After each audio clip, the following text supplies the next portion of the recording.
this question. There have been a number of questions about hell.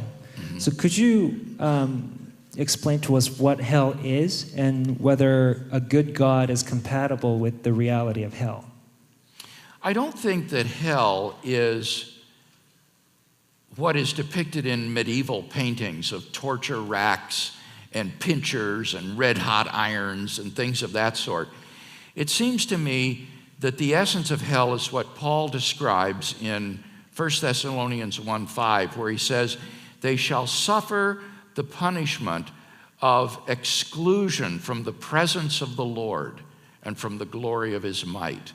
And I think that is the anguish of hell. It is separation from God, from all that is good and beautiful and lovely, to be left with one's own crabbed and selfish heart forever. And I think that is the essence of what hell is. Now, is this compatible with the goodness of God? I would say that far from being incompatible with the goodness of God requires the existence of hell. I think hell is a manifestation of the goodness of God. Why do I say that?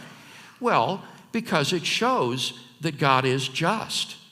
If God simply blinked at sin, he would not be perfectly just. And yet God is absolute justice. Every sin, every wrongdoing in the universe will receive its just desert. And so hell is a manifestation of the perfect justice of God. And when you think about that, it is just as difficult a question as how could a loving God send people to hell, to ask, how could an all-just God send people to heaven? As a purely intellectual question, that is every bit as difficult. How could a God who is perfect justice send anybody to heaven? And yet people never worry about that, do they? They never ask about that question. But it seems to me that there's a real dilemma here in the nature of God. His absolute goodness, and not goodness, his love and compassion demand reconciliation and forgiveness. And so we ask, how could a loving God send people to hell?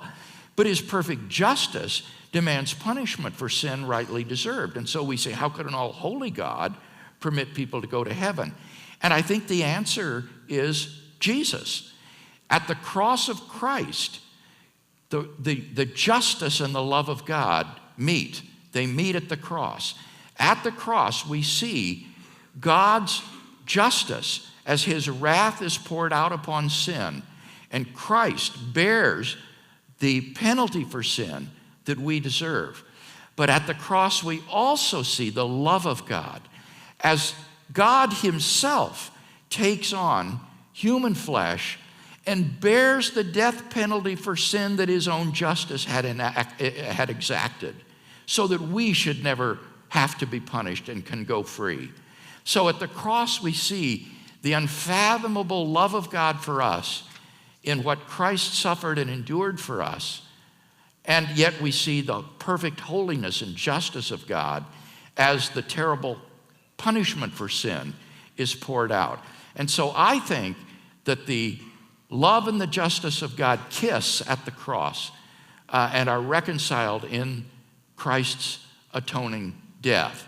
So the existence of hell is, in one sense, our only hope, because it shows that we do deal with a just God after all, that we are dealing with a God of perfect goodness and perfect justice, and that sin will be punished, evil will be corrected. But praise be to God, he is also a God of perfect love and compassion who provides the means of reconciliation with him.